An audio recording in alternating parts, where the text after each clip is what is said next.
Welcome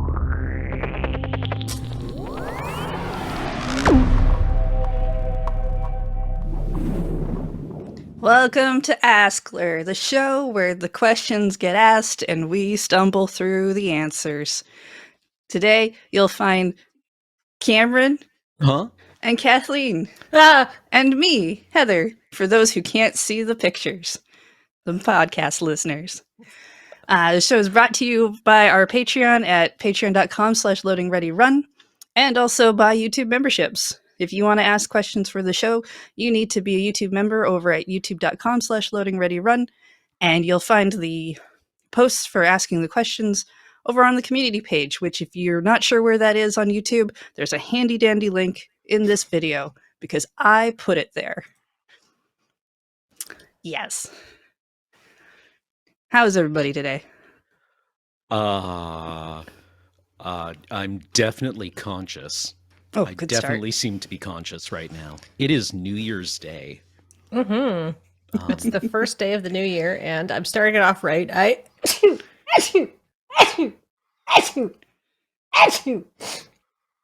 Forgot to take my allergy pill, which is now trapped on the other side of a closed podcasting door for me. But it's fine. I'm just going to have to stop to, sneeze 6 times in a row.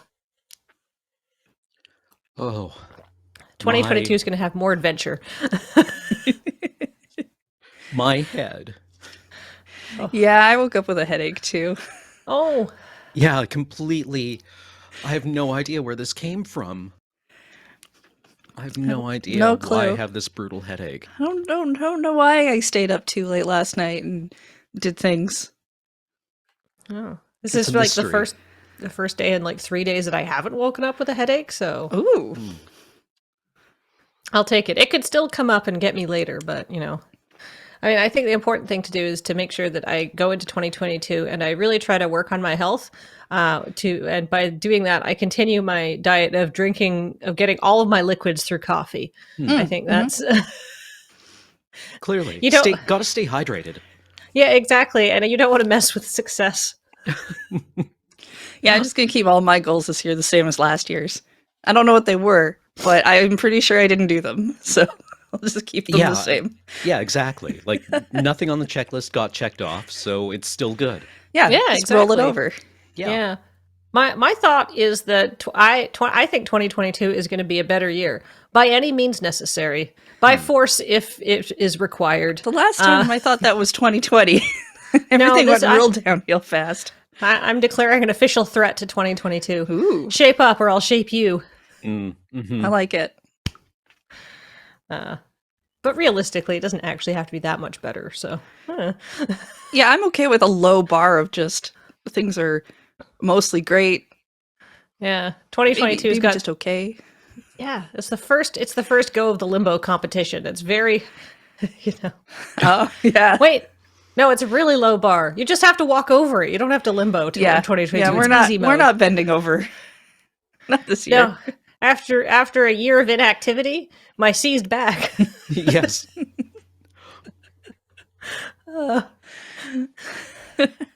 Do we have any questions, Heather? Or are we just going to complain? Oh no, we have questions. We can start on those. I think it'd be funny if we didn't. But from Dream Writer 4242, did your formal education prepare you for your life at LoadingReadyRun? Oh, Mhm. scintillating. I would say in some respects, yes, but in non-linear ways, if that makes any sense. My formal education, I've got 2 undergrad degrees. I love to tell people over and over and over again because I talk incessantly about it because nothing new has happened to me in decades. But I don't know. I think my formal education trained me in a lot of skills that I find useful, like reading a lot, processing information, that kind of thing, right? I don't need to run a mass spec or write an essay in my day-to-day life, but the work habits I feel were valuable. I'm glad I did it. I enjoyed the breadth of the things that I learned. Yeah. I have a degree in political science and international studies, and I spent my whole undergrad working really hard to get really, really good grades, which I did because I I like to see high numbers, and like that just motivated me. And then like right at the end, I was like, "Do you want to do a master's degree?" No. Why have you been doing this the whole time? You could have been coasting by. B would have been fine if you didn't care about doing more school afterwards.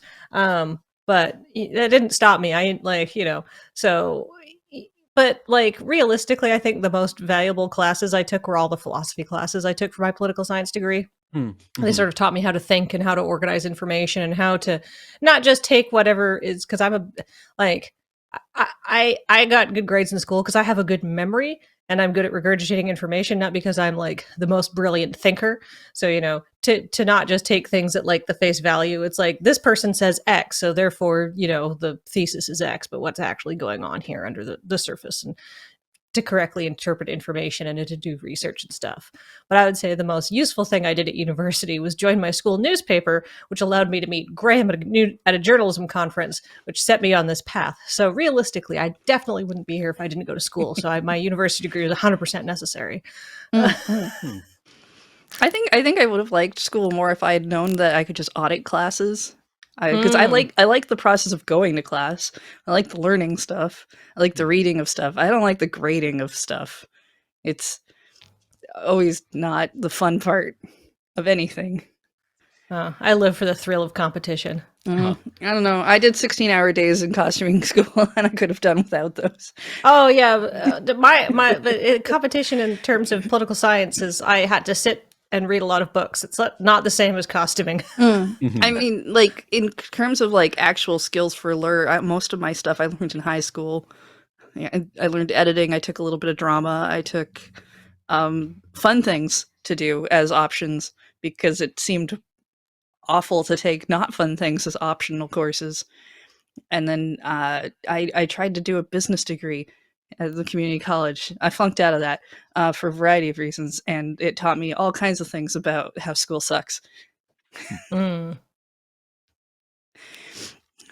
I mean, I think that works for LRR, though. Like, we often take things that don't turn out well and turn them into something else. Yeah, yeah. I mean, I think the ability to take like really disparate experiences and synthesize them into something new is valuable work skill. You learn a lot from failure. Mm-hmm. Well, yeah, you can't get anywhere like no one in the history of mankind has ever done anything perfectly the best it could be done the first time. So you always incorporate things. It's like we have a real process, like just in like, loading ready run production of like, all right, well, let's try to do a new thing and then take what we learned doing that and use it to improve everything else, So, for example, when we first started doing the panelists, we very quickly discovered we're like, all right, everybody gets their own mic. So, you have really crisp audio for like, because then you have a boom mic far away from people, you get room tone and echo and stuff like that. It doesn't sound very good. So everybody got their own mics. And then we were editing the panelist, and it quickly became, we have to work out a whole new multi-track audio editing flow because you just hear everybody on everybody else's mic because they're sitting pretty close together. So we worked that out, and it was quite time consuming and quite, like obviously it didn't take that long to figure out how to do it, but got better at it and stuff like that. It's something we hadn't considered before, and now that's like basically what we do for all of the pre-records, and we used it for Road Quest and all that. But like at the time, the very first time we pulled that, we're checking the footage, it's like, oh no, this is worse.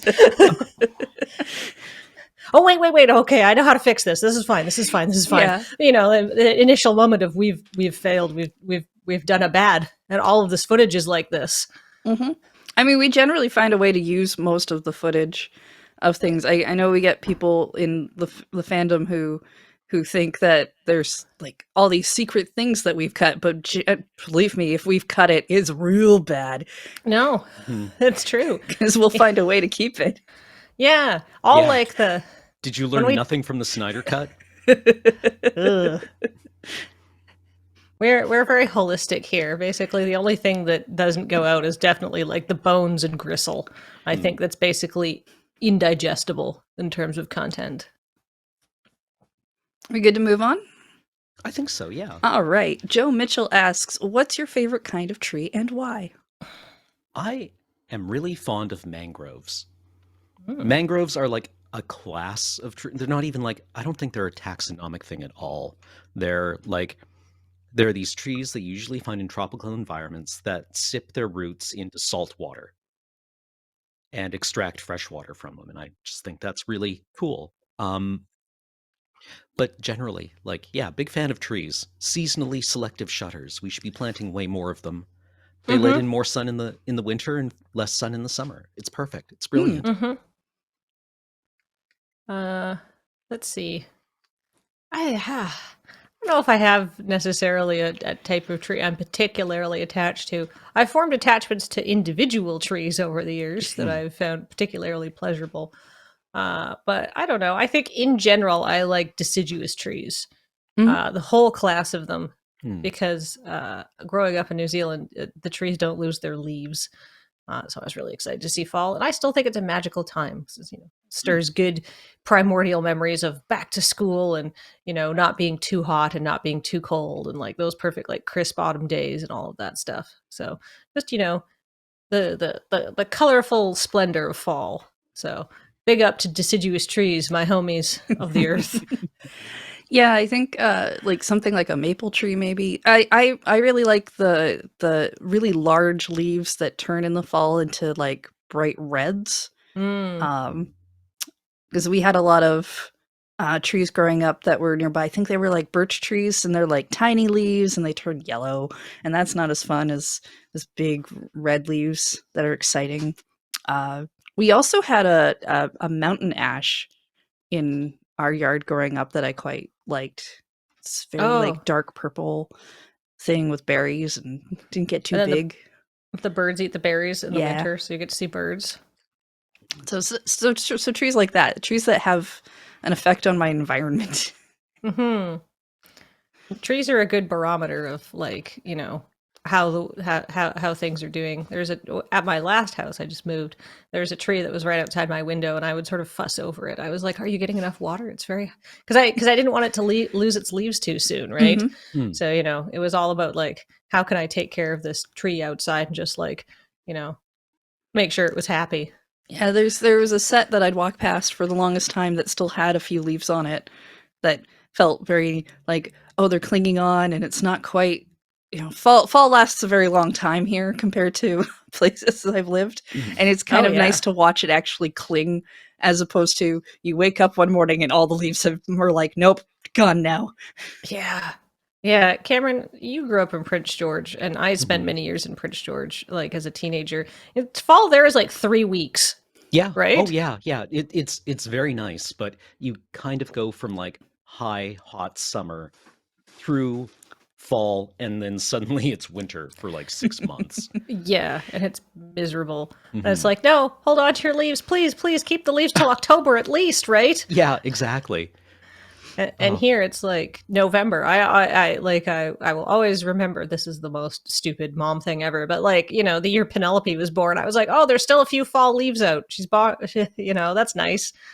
Because I was like really concerned about seasonal affective depression that year, being coupled with postpartum depression. Can't having experienced that potent cocktail, would not recommend. F-. Ooh. Yeah, brutal. I also I just appreciate trees because they have really good words associated with them. Like marcescence is it is the retention or the shedding of retention of dead tissue, which is fall leaves, colorful fall leaves. They are marcescent. And another good one is inosculation. That's when like two trees grow together. Oh, I didn't know there was a term for that. That's cool. I know, right? And citharism is the sound of trees moving. Oh. Yeah. And then also nemophilist is somebody who likes trees. So. Oh. These are all excellent D&D character names. Aren't they though? Like they sound good to say. Yeah, Nemophilus, the forestry teacher.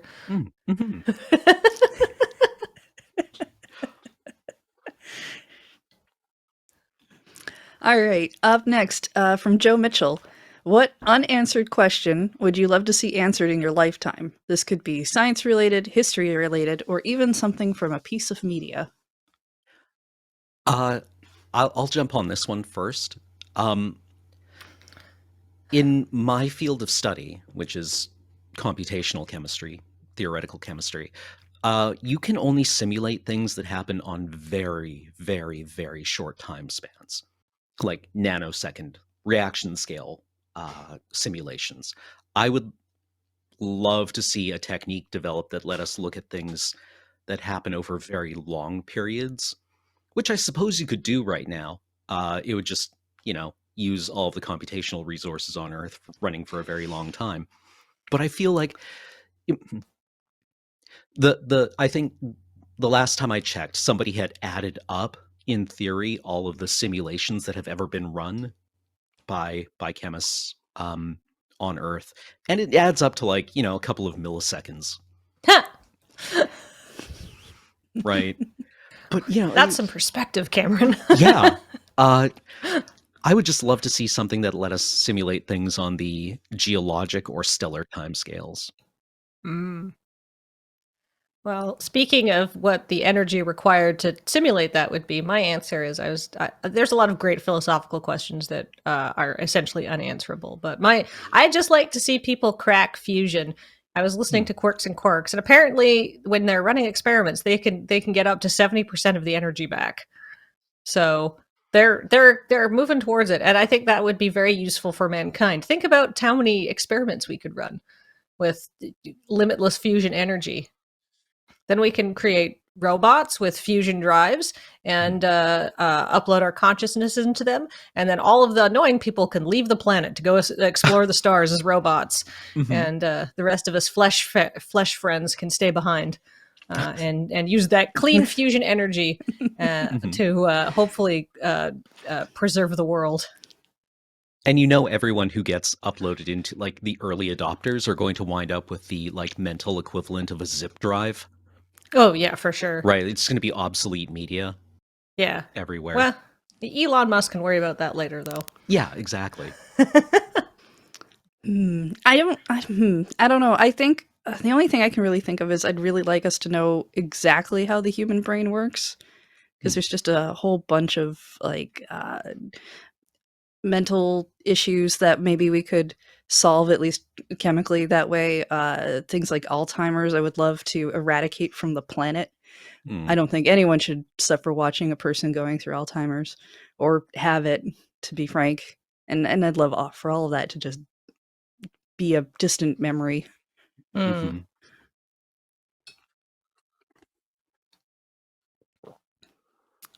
All right. Travis Young asks, now that you're working from the moon base more, asterisk. Well, it's New Year's Day. What are you most looking forward to? Conversely, what from working at home do you want to keep in the future? Well, as somebody who tends to call meetings, I think that being able to do meetings from home and not have people come in to do most meetings is really beneficial for people. I think there's really not a reason to come in and do most of those things. And I like the flexibility of, hey, we need to record this, but it's also the holidays and it's New Year's Day. So why don't we just record this from home like we used to? And it's more convenient for everyone. And it just actually allows us to get this done much sooner, right, than we would have been able to were we trying to come in for in person, right? So I like giving the flexibility there. I'm most looking forward to seeing people in person. Yeah, I want to do more of that. Yeah. Yeah, it's not just working from the moon base and getting to see my friends and coworkers and the improved collaboration that facilitates. It's also the things around it, right? Like it was nice to go out to lunch with people. Or go out and grab a coffee or go for a walk with someone, because that has a different dynamic than like sitting to work. Sometimes you get interesting ideas with a change in perspective that can only be really allowed when you go out for lunch. Yeah, exactly. Just a change of scenery and just getting out of your existing environment, I find percolates ideas better. Yeah. Especially in a creative and collaborative field such as ours, right? I feel like the one meeting that I'm excited to bring back to person would be like focused writing meetings, because I think when everybody's in the same room and then you get the energy of bouncing ideas off one another, and nobody is distracted by a second screen, right? Because you're all just like kind of just like basically having a riff session, and the only person who's in front of a computer is like just frantically trying to take ideas down. I feel like those meetings have a slightly different dynamic than doing the all online writing meetings. But for scheduling, never again. Never do we need to have 15 people pile into an office without enough chairs. I miss what I call 5-minute conversations. Oh, it's you bump into a person at work and you're like, oh, hey, how are you? I literally don't have an hour's worth of talking to do at you, but if you're like, oh, let's meet up on the internet, suddenly it's like, how do I fill all this time? Yeah, it's got to be, I have to have special knowledge or something now. Yeah. Oh, you know what I miss, Heather, deeply is like on Tuesday mornings when we'd both come into the office and we'd have Kathleen and Heather's 20-minute chitty chat about what was happening that week, what you needed to get done, what I needed to get done, and how we could basically support each other in that, and get things scheduled and stuff. Yeah, it was really good for preemptively finding problems that we hadn't realized that were going to happen yet. Yeah, we found together so many. and solving them pretty quickly because you've now had time to do that. You realize they exist. Yeah, like I really like that I can do a good portion of work from home if I need to, and I've definitely done it a couple times over the last couple days with the snow, because it's like it's cold. I'm gonna get there. I'm gonna have to get warmed up again, and it's just going to take me more time. But at the same time, I really do miss that separation of going out, having my brain kind of set myself up for the day while I take the walk or listen to a podcast or something. And now I'm at the office, and now I'm like, okay, work times until lunchtime, and then going out. I really miss going out to lunch. That's not like a thing I did all the time, but I, not having done it hardly at all. I miss being like, oh, hey, there's a bunch of us here. I'm going for lunch. Oh, I was thinking about going for lunch in 5 minutes. Yeah, I'll just go now. Yeah. Yeah, the serendipitous things. Need more of those. Yeah. Soon, hopefully.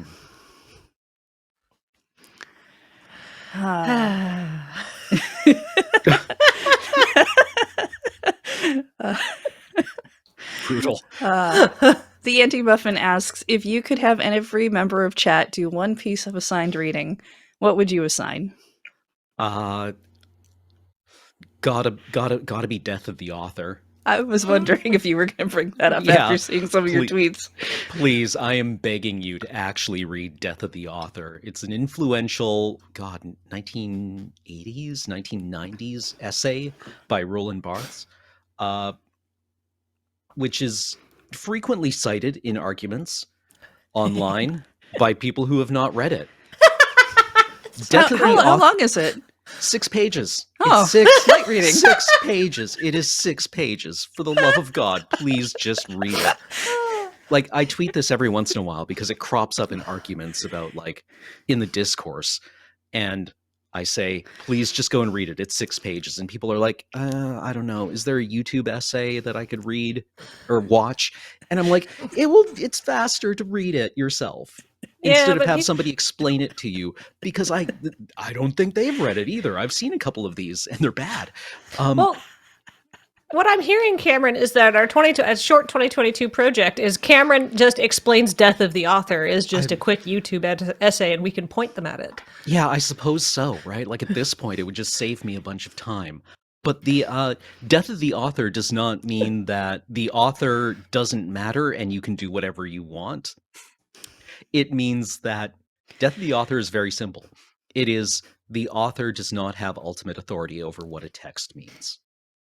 That seems pretty basic, yeah.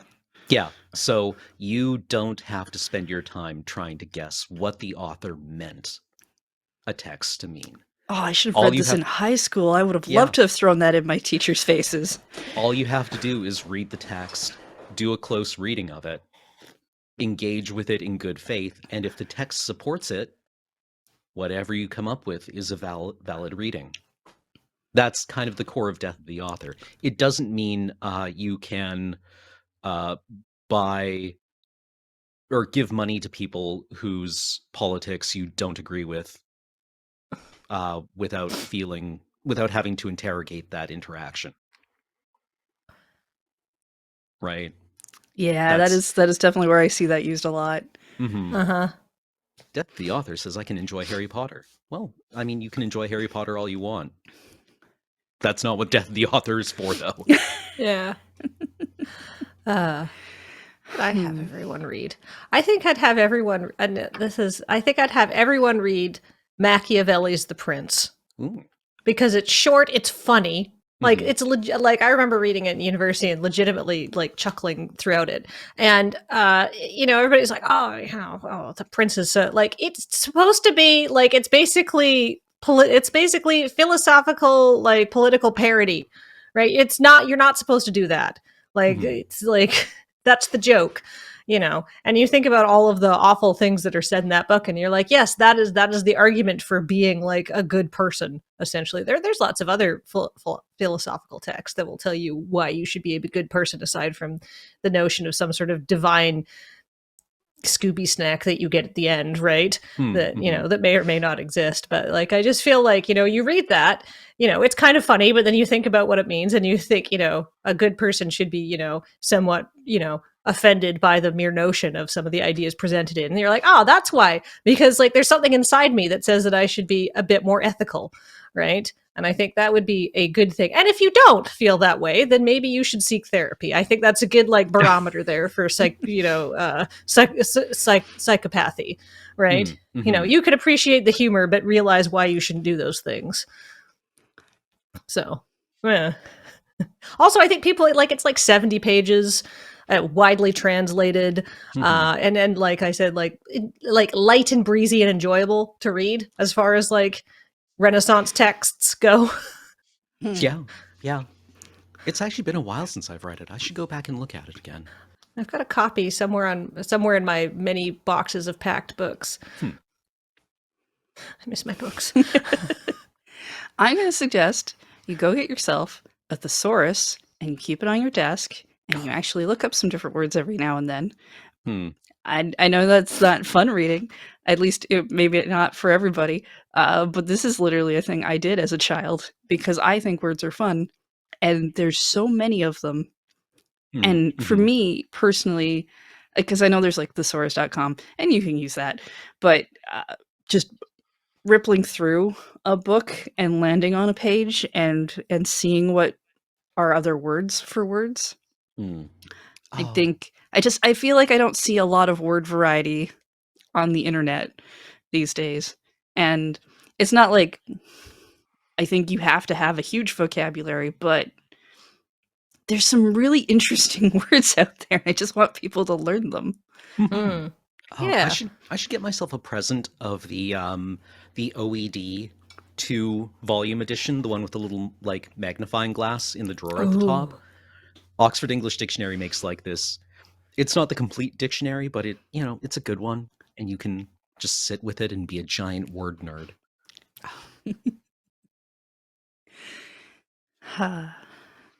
What do we have next? Noam Popper asks, what is non-toxic masculinity? You're all great role models in many ways, and I wonder, do you approach masculinity in a healthy way? I mean, I hope so. Right? I was thinking about this a lot. Like I saw this question and I had to like sit with it for a while and like ponder it. Because like toxic masculinity is this idea that traditional assigned gender roles for masculinity in our culture are bad for you and bad for the people around you. The ideas of like emotional non-availability and kind of militant independence, aggression, and the urge to dominate are not, they're kind of socially maladaptive. I don't know, that they're not great traits, and trying to transform those into ones that are non-toxic, I think is interesting, especially because I think there's also a very good conversation to be had about, like, well, I mean, these aren't inherently masculine things either, right? They're kind of like this bundle that gets labeled and then assigned to boys or people who are assigned male at birth, and you're told to adhere to them. But I think there's, like, you don't have to be independent, but you can be not even self-sufficient, but you can be confident in your ability to handle things yourself, and you can try to take care of yourself without being like, I could never accept help. Exactly, right. You can accept help, but you can also have or cultivate the resources in oneself. You don't have to be aggressive, but I think, you should be curious. And confident. Yeah. I'll try, right? Yeah. Able to accept responsibility and display leadership without needing to dominate. Right? You can take first steps without needing to be aggressive. Yeah. There's like this whole like spectrum of behaviors where you have on one end, you have like male, which is just like always in charge, the strong, stoic, silent hunter. And you have like the female, which is just like never in charge, dependable, reliable, silent, long-suffering, supportive to a fault, right? And both of those are such like all extremes, miserable, right? No one likes being too hot or too cold. And like what you really want, I feel, is just, to come together in the middle where, you know how to lead, you know how to support, you know how to get, you know how to be like, okay, well, someone here needs to make a decision, and, technically this is my responsibility and I'm going to do it and take responsibility for it, even if it doesn't turn out well. Or to, what does everybody else think, and try to like, because, come together in just a way that, defies these stupid expectations of what is male behavior and what is female behavior and what is useful behavior that is beneficial to everyone, which, is, I just don't feel like responsibility and, like these kinds of things should necessarily be gendered. No, yeah, right. And that's part of the issue. We like to put things in boxes and label them and make everything very neat. In our brains, and we're like, well, these are traits for boys and these are traits for girls, and it's like, okay, but that's not masculine and feminine don't necessarily are gendered, but we push them that way. Yeah. I took on a lot of toxic masculine traits as a kid because I wanted to be seen as strong and things that boys were, and girls weren't allowed to be those things. So I did do emotional shutoffs, and I was incredibly aggressive, and that's not fun for anybody.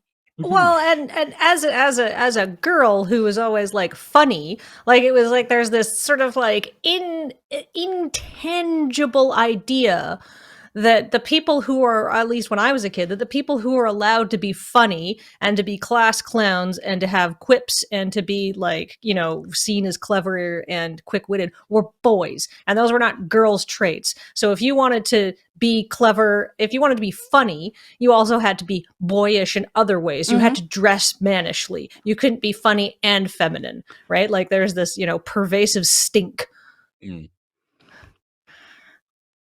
Sorry, grumps. No, it's true though. It's true though. I remember stuff like that. Yeah, gender roles constrain us all. Right. I'll never like. Yeah, I definitely like in a few times in like middle school and like high school, I got, oh, you're pretty funny for a girl, and it's like, yeah, I'll kill you. Oh, you're not like the other guy. You're not like the other girls because you're like one of the guys, and that's a fun, weird thing to sort your way through. Yeah, it becomes a self-fulfilling prophecy that you don't want to be like the other girls, so you reject these good, you reject all things that are feminine and stuff like that. And like you said, you pursue these toxic masculine behaviors because you don't see any way to reconcile femininity with the things that you want, because you don't want to be pushed into that other gender role of being the quiet, supportive helper, right now. And then you're a bitch. Well, I remember my first girlfriend told me that I was the least masculine man she knew, but had a weird masculinity of my own. And I never really fully interrogated that because I was like, thanks. I think that's a thing that is good. I mean, you're still here, so apparently it works. And isn't driving people away. But I never really interrogated what she meant by that or asked, like, well, how do you what you talking about? But yeah, masculinity is a very weird idea. Yeah. I don't know. I don't know. I remember a lot of cartoons when I was a kid where there's always an episode where the guy's like, oh, I need to know what it means to be a man.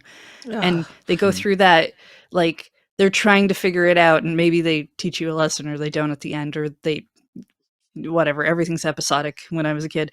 But I don't recall really seeing episodes where girls are like, oh, well, now I'm entering another stage of my life, and what does that mean outside of, oh, you bleed now.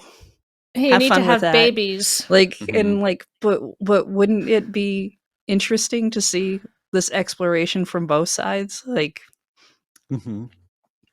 that maybe these the traits that we expect of people as they develop into maturity shouldn't be gendered, right? No. The ideas of accountability and responsibility and curiosity and knowing how to follow, being able to take an order.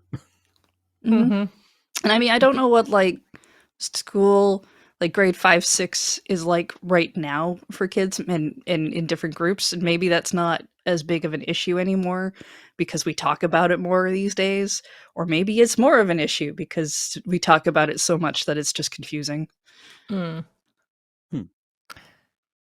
feel like children's media is better than it used to be. Yes. Yeah. So I hope so. I definitely remember what media was like that I watched, and I know it's better now. But I feel like sometimes it's not made for kids in the same way anymore. I don't know. It really kind of boils down to, I really hope that there are parents who are watching stuff with their kids and going through those concepts with them, as opposed to well, they watched a lot of stuff all on their own, and now they had to form their own opinions, which, I mean, is a useful skill to have, but sometimes without somebody to help you talk through things, your opinions will go in interesting directions.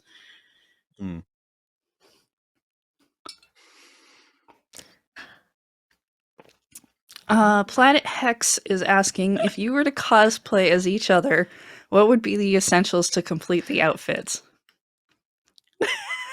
All right. If I was going to cosplay as Cameron, I would need a fine sweater and a good scarf, and I think an air of intellectual curiosity, and I think that would pretty much cover it. Pull my hair back. I think that would be good. Heather, if I was going to cosplay as you, I think the key accessory would be a flamethrower, because I think that would capture if people be like, oh, Heather, right? All I need is a hoodie and a flamethrower. And be like, I know what you're going for here. Let's see. I think for Cameron, I agree. A sweater, scarf. I like accessories though, so I would say probably a very nice notebook and a calligraphy pen of some sort. And then Kathleen, leggings, black, a skirt, probably with a little bit of color in it, and then also, depending on the time of year, probably also like maybe a dark sweater, something cozy to keep warm with. Yeah, Kathleen, if I were to cosplay as you, God, I would need to consult what Japanese fashion blogs are like. Like, I was thinking, like, yeah, how would I dress as Kathleen? Well, I would, need to wear a lot of black. And that's not how you dress anymore. Like, we're all very dynamic people, right? So... Well, hold on. Heather nailed it. I'm literally wearing a pair of black leggings, yeah. Black leggings. Well, in that case, I would also totally wear black leggings and a skirt. I think I've got the hips for it. You'd look great, Cameron. Thank you. Unfortunately, the company that made Warhammer 40K leggings has gone out of business. Oh. Who'd have thought? Heather, I think, God, for both of you, it's all about attitude, right? Posture. I would need to be self-assured in ways, and people would be like, I see what you're doing here, and it's good. It's a convincing outfit. There's a lot about people that just really comes from, the attitude and like the way they move. Yeah, I'm not sure it would be so much clothing, but it would be something that you would detect in my stride. Yeah. I remember that actually. What was it? A month ago, maybe. We met up for like a late night walk, and it was pitch black. And Beach looked over and he was like, "That's Cameron. I can tell from the way the shadow is the walking." Right.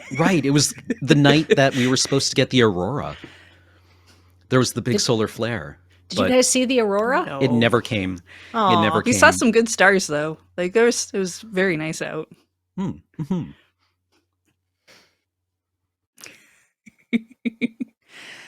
Kettle Helland asks, "What's best, giving or getting gifts? And do you have any favorite gifts?"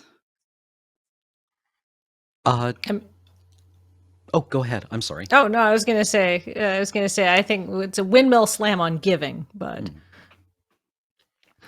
yeah, I agree. Mainly because I love to wrap presents. I could see that. There's kind of Zen thing about that. When the wrapping paper tessellates, like you get it to line up, and then just like yes. Oh, it's so good to be alive when that happens. I really like watching people. Okay, like a really good gift, and this comes from Kindness Wars. A really good gift that you can nail on a person that really messes with them a little bit because they're like, "Oh my goodness, somebody saw me." Is a very good reaction to get. It's hard. It's not the thing you should be necessarily going for with every single person on the planet, but when you can get that, that's pretty nice. Yeah, I've been struck amidships by several very good gifts, and God, they feel good. I always give books, and I'm not sure how other people interpret that, but I don't know. When I give a book, it's like, I enjoyed this. I think you would enjoy this too. Right? I like getting books. I think those are good gifts. Keep giving them, Cameron. It's the only thing I know how to do, so it's the only way I can forge forward, really, at this point. I think I'm locked in. I've specced too deep into the book giving tree to try to level up some other skill now. I'm like I am not, I would say, an emotionally perceptive person. Like some people can like just look at somebody and be like, yes, I know, I can understand what they're thinking, I understand their process there. And for me, people are absolutely opaque, and I have to really like send myself on a little journey to like imagine I am that person and kind of try to play around it. I'm not good at it, but so I'm not actually a good gift giver. But I do like giving gifts. So I don't know. What's a good gift to give? Socks? Who doesn't like socks? The older you get, the more you want a nice pair of socks. Yeah, no, socks are pretty good. If I don't know a person super well, I like to try to get them something consumable. Just because I know some people don't like to have a lot of objects, and if you give a person an object, especially if you maybe don't know them super well, it's like that thing may or may not have been a good idea. And I've had Christmases with certain family members where I feel performance anxiety over opening a thing, like I'm not reacting properly. I've now been given things that I don't understand why at all, and it's like, but you know that if you move this gift into, say, a Value Village pile or something, and they discover that you've committed an atrocity, And so when I get or give a gift, at the very least, I don't want it to feel like a burden. I don't want someone to feel like they have been given a thing that is so special that they don't know that they now need to keep forever in their lives. Yeah. I think gifts should definitely be given unattached.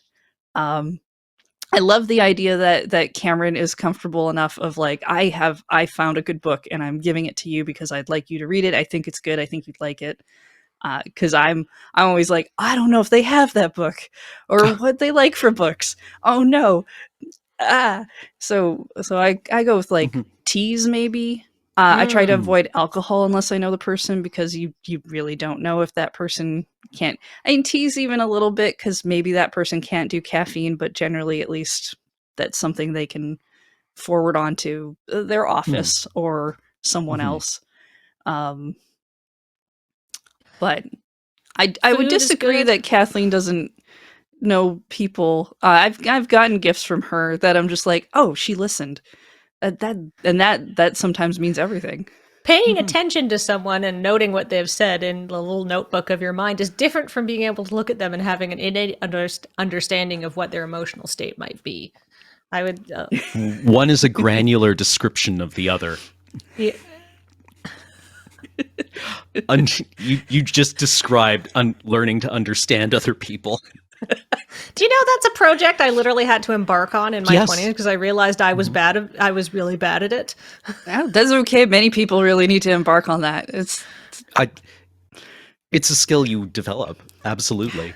I think it was Desert. I don't remember what Desert Bus it was after, but it was like Desert Bus like 6 or 7 or something like that. And or maybe it was like in, and I was like pretty old. I don't remember exactly when it was, but I had this incredible realization that I was emotionally like as smart as I've always like, I would say as intelligent as I've always known myself to be. I was like, my emotional intelligence was like 0. And it was only through, the grace of my friends they put up with such a boor. Well, I'm also funny, which I think is, helps. But I was like, all right, I can really work on this. And it turns out I still don't think I have much innate skill, but, I got better at paying attention to people. Okay. Dreamwriter 4242. If the island ever sank, where would you prefer the moon base be relocated to? I feel it really depends on what it sank into. Right? Like it could sink into a lot of things. If it sank into the ocean, I'm comfortable leaving it there and just making that commute. I think that would be pretty cool. Get some scuba gear. Yeah, having an underwater moon base, that would rule. We could definitely do some really interesting sketches with that, I think. Yeah, and then you would have like, the windows would be great. It would be like, you are the aquarium now. Dope. And you get to come in through an airlock. How sweet is that? Just keep me in the oh god, what is it? I mean, it depends on how deep it sank. If you're in the Hadean or the abyssal zone, that's a big ask, right? Oh, you got some freaky neighbors at that point. Yeah, exactly. Like, I mean, the rents would definitely go down in some different areas, and I think there'd be a lot more vacancies. We could still move the moon base underwater to somewhere a little bit more interesting. Mm-hmm. Like, I feel like an intertidal zone even would be pretty cool. But yeah, if we're definitely down at the bottom of the Mariana Trench and there's just like enormous crabs like eating whale fall that have never seen light before, those are hard neighbors to interact with. Yeah, they're definitely going to complain about the filming schedule. Our lighting is going to be really hard to get in different areas. But at least you won't have daylight coming in and bouncing off the monitors. That's true. That's true. Very controlled lighting. Oh man, remember when we were setting up for Moonbase 5 and then we're talking to the person and she's like, all right, so like, you've got some windows here. And it's like, oh, we want all the editing offices far away from the windows. And it's like, what? It's like, well, we don't want any natural light going in there. And so people aren't like fighting glare, which was always a problem with the previous Moonbase, is you'd have all the blinds closed and you'd still have like these shafts of light piercing you as you're trying to get work done. Yeah, it's like you hear the stories of, well, actually, I don't know if anyone here would have heard these because this is way old, but Ion Storm, John Romero's company that he formed after leaving id Software. And, you know, it was kind of the first big celebrity game design studio that was designed from the ground up to be like flashy. And they had their office was in a penthouse. And so Oh. you would read interviews with people being like, we can't get any work done during the day. 'Cause It's a so nice bright. office, but this is a metaphor for this entire company in that somebody thought this looked cool and it's completely unworkable. Ugh. But Okay. What if it sank in lava? Like we can't use the moon base anymore. ooh. It's got to be completely relocated. Can I make an argument for New Zealand? Because one, Mm-hmm. I think that New Zealand is like the country that is most akin to Canada that is not Canada. Like, say there's a whole problem, we have to leave.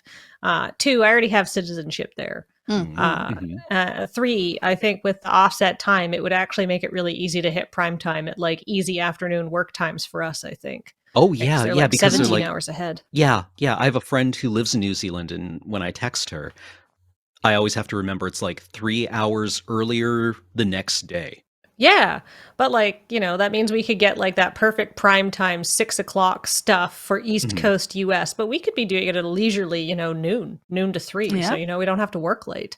So that's my, and like, you know, we'd have to learn how to drive on the other side of the road and stuff like that. That'd be, you know, interesting. But I think like culturally, the two places are very similar, you know. Everybody speaks English. There's a long history of oppressions of the native inhabitants in both countries, you know. Yeah, like where else?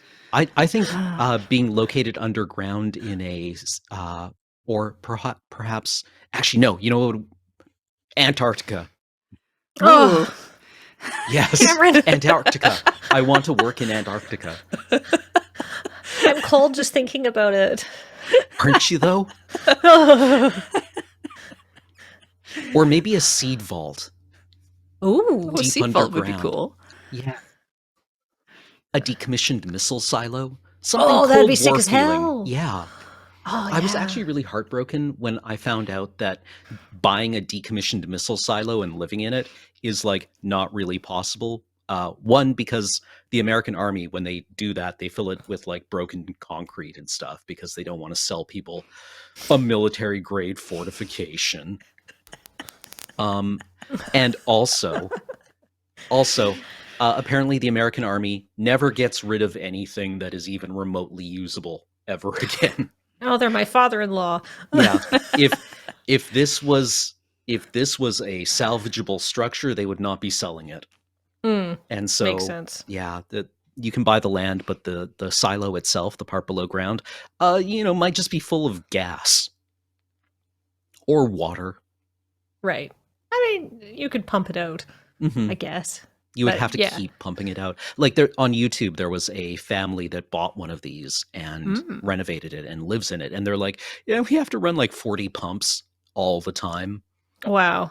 And at some, you know, when we were excavating it, we had to be wearing breathing gear because, you know, it would just fill with radon. Oh, they shouldn't live there at all. Yeah, Oh my God. right. Or not radon, but like it would just fill in with like asphyxiating gases that you wouldn't be able to detect until you fell over. I was gonna go with somewhere within Canada because you know it's close and we live here and I'm aware of everything. But I really do like Kathleen's idea of going to New Zealand because New Zealand's located very close to Australia, correct? Yes. Well, this is about 2,000 miles apart, but it's the closest next country. But it's in that area of the world, Yes. which means it's still not actually Australia, but we're a lot closer for flights to places like Japan. And I'm while I know some people will be like, oh yeah, just move to Japan and whatnot. I've been there I went there for 3 weeks and I don't think I'd want to actually live there, but I like visiting. And I like the idea of being close and visiting easy. I know exactly what you mean. Like I've been to Japan twice. I loved it. I don't want to live there, but I'd like to spend like a month there. Yeah. You know, and like live there for a while, but I don't want that to be my there. home. Yes. If that makes sense. How like Could I ask for the moon base to be put on a train? Yes, Oh, mobile like moon base. Snowpiercer. Yeah, like Snowpiercer, basically. Only without the social commentary, I hope. God. I hope. It might be an emergent behavior of the system itself, but... Speaking of Australia, can I make a pitch for Christmas Island? Mm-hmm. Because Christmas Island, aside from all of the other stuff that happens there, Christmas Island has this wonderful phenomenon. It's basically the running of the crabs every year, where like you've seen those images of like basically millions of red crabs crawling all over the entire island, and it's like gross but amazing. And I've always wanted to see that. And I feel like, that could be, it's a beautiful, beautiful place, basically in the middle of nowhere. And every summer, or every Christmas, it's crab o'clock. We could literally have a yearly Time for Crab episode. Yes, that's the A full-fleshed 2023 one out. goal. Is we go down to Christmas Island and we film an actual episode of Time for Crab. They can't. If we can't use other people's footage, we just make our own. Yeah. Mm-hmm. I like how Heather and I are like acutely remembering getting popped on YouTube for copyright claim for one clip of crabs that we showed in one Loading Ready Live. I had to make it a still image. It was, Oh God. it was really. Well, that seems about all of our questions, which is great. One successful askLRR out and done. Yeah. All right. Yay. Made it through 2021, everyone. Yeah. Now we can shove it in that poor overflowing volcano with all the other years. Yep. The volcano's like, oh, I'm so full, I couldn't possibly. It's like, oh, this year was only wafer thin. We barely did anything. Yeah. It was barely non-existent or barely existent. I feel, throwing it into the volcano, preferable to throwing it into the sea, because the year gyre in the North Pacific is getting real, like, choked off. Yeah. Yeah. But yeah, that'll do it for us today. So just to refresh your memory, this and many other things we do, Loading Ready Run, are brought to you by patreon.com/loadingreadyrun. And askLRR is the place where you ask us questions. And if you want to ask us questions, you need to be a YouTube member over at youtube.com/loadingreadyrun. We put the questions up on the community page in there. And if you can't find that on your own, there's going to be a handy dandy link in the thing below. I've been your host, Heather, and with me has been Kathleen. Hi. And Cameron. Bye. What? And now we're going to leave. Bye.